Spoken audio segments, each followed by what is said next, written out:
World Cup excitement will sweep across our country this summer.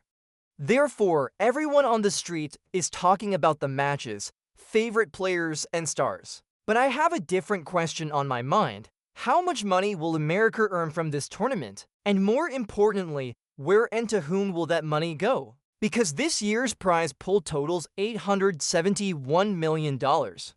Behind this figure lies a much deeper reward system than you might think. First, let's go back in time, because to understand the story of prize money, we need to know where it all began. When the first World Cup took place in the 1930s, there was no such thing as a prize pool. On the contrary, Uruguay covered the travel and accommodation expenses of all participating countries out of its own pocket to host the tournament. And these amounts were not insignificant at the time, because the weeks-long Atlantic journey by ship from Europe was extremely costly. Back then, the goal for countries was to lift the cup with pride before material gain, so there was no monetary prize system. This understanding didn't change much until 1978. The revenue from the tournament covered the tournament expenses, and federations received symbolic participation fees. Players were paid small bonuses depending on the budget of their respective federations.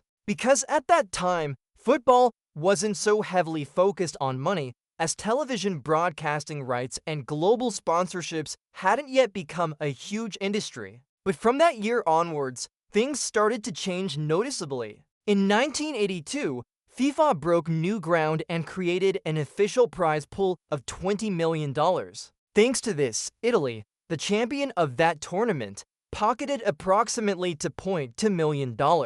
By 1990, with the explosion in international television broadcasting rights, the prize pool had increased significantly compared to the previous tournament, reaching $54 million. 1994 was a real turning point, both for football and for the prize pool. As you know, in 1994, America hosted the tournament, and thanks to this, for the first time in the history of the World Cup, major sponsorships entered the system. That year, the total prize money for the tournament reached $71 million, and Brazil, the champion, took home approximately $4 million. In 1998, the prize pool exceeded $100 million for the first time, but another change was made that year, and the number of teams was increased from 24 to 32. In 1998, the tournament champion was France, the host nation, and they won $6 million.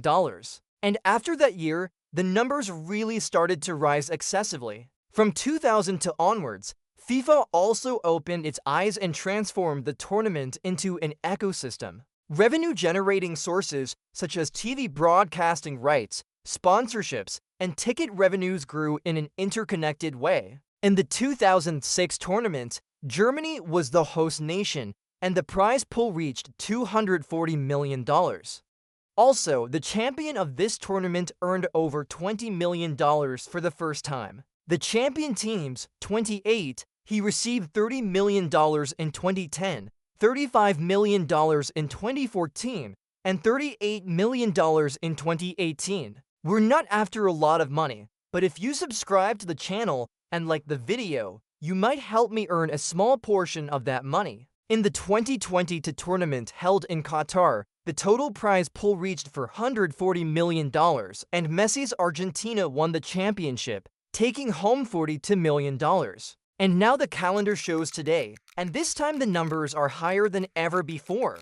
In FIFA's initial announcement, a prize pool of $727 million was announced. This was even the highest figure in history. Then at the FIFA Council meeting in Vancouver in April 2026, this figure was increased once again, and the final figure was announced, $871 million. This is almost double compared to 2022, but as you'll see later in the video, this money is a very small amount compared to FIFA's earnings. And this year's champion team will receive $50 million, the highest championship prize in the tournament's history. The third point is the ticketing system that everyone complains about: 80,000 capacity stadiums, a dynamic pricing system, and the expectation of selling over 5 million tickets. And this is where the interesting points I mentioned come in. Because FIFA built this $871 million prize pool on top of its $11 billion total revenue target. So in a way, they're doing this with a business mentality. They earn $11 billion and distribute $871 million to the countries. This is only 8% of FIFA's total revenue. Yes, you heard right, only 8%. A ridiculous percentage in my opinion. That's where you actually earn the money, but the percentage you give is only 8%. In the Qatar tournament, FIFA earned $7.5 billion, and the total prize and support funds distributed to the countries were approximately $1 billion. So, while FIFA multiplies its revenues with each World Cup, the share it distributes to the countries remains relatively small. Now let's get to the question we're all most curious about. How much money will America earn from this tournament? Before we get to the answer, don't forget to like the video and subscribe to the channel to show your support. There are two separate sources of income here, and most people overlook one of them. The first is the prize money that US Soccer will earn as the American national team. The second is a separate share that the host country will receive from FIFA as a federal fund. And the real money our country will earn is hidden here because this second figure is much larger. According to ESPN, FIFA has committed to giving the federations of the three host countries 1% of the tournament's gross revenue.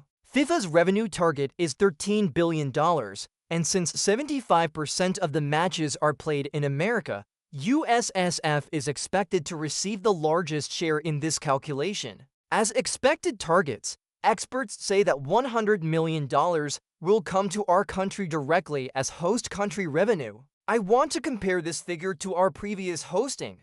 In 1994, America earned approximately $60 million in surplus from this tournament. Adjusted for inflation, that's equivalent to $131 million today. So in terms of home advantage, 2026 is at a similar level to the past. And what about performance bonuses? What can America win? First, let's clarify this. The money doesn't go directly to the players, but to US Soccer, the American Football Federation. Each team receives $12.5 million guaranteed for participating in the tournament. A team eliminated in the group stage earns an additional $9 million, meaning our country will leave this tournament with at least $21.5 million in total. From here on, each round opens a door. The team that reaches the round of 32, a new round introduced with the tournament, receives $11 million. The team that reaches the round of 16 receives $15 million, and the quarterfinalist receives $19 million. The team that reaches the semifinals receives $23 million. The fourth-place team receives $27 million. The third-place team receives $29 million, and the finalist receives $33 million. The champion takes home $50 million, the highest amount in history. I want to ask a question here. Which country do you think will win the $50 million?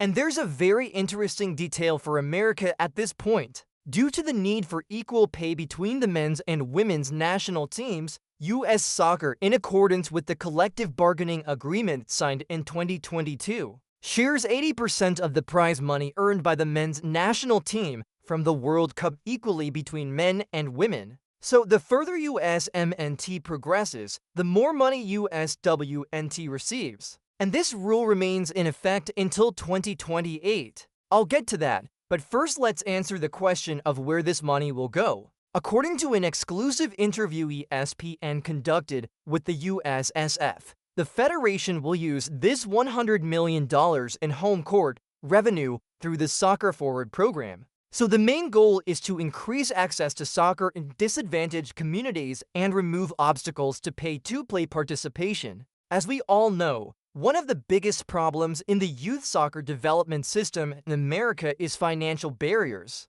Many talented children cannot enter the system simply because they lack the money, and this fund will be directly invested in that structure. This news made me very happy when I heard it, because the future of the country's football lies with today's youth, and if we support them, perhaps in 10 years we can become a country that dominates the world. And former USSF President Sunil Gulati said this about the matter: "This money is no longer vital for the federation. What is really important is to take football to the next level." Now let's put these figures into scenarios. If America is eliminated in the group stage, $21.5 million will go into the treasury. If they reach the last 32, a total of $23.5 million. If they reach the last 16, $27.5 million. If they reach the quarterfinals, $31.5 million. If they reach the semifinals, at least $35.5 million is guaranteed. If we finish fourth, $39.5 million. If we finish third, $41.5 million will go into the treasury. If we lose in the final, we'll earn $45.5 million. If we win the championship, we'll earn $62.5 million. Now, let's get to the big question. Will this money actually be invested in football? In 1994, America allocated $5 million from a $60 million surplus to the founding of MLS, and that step created a league with 30 clubs today. In 2026, there's a much larger fund, and how the federation manages this money will determine the football of the next 10 years and the fate of football in our country. Pochettino has players like Pulisic, McKennie, and Reina, who have been trained in Europe, and I think the scenario of this team reaching the quarterfinals is not at all unrealistic. Of course, if we can escape from Turkey, which is also my favorite, a quarterfinal success means approximately $31.5 million in prize money for this country, plus a $100 million host nation bonus. Total, around $131.5 million will flow into the federal system. Behind this figure lies the question: can all this money truly fundamentally transform football in this country? In 1994, $5 million created MLS. What will $100 million create in 2026 if managed correctly? We will all see the answer to this question in the coming years. But what I'm curious about is what you think about this. Let's discuss it in the comments. I don't know what the outcome will be, but the only thing I know is that the answers will be revealed very soon. See you later. You can go to my other videos from the playlist that appears on the screen.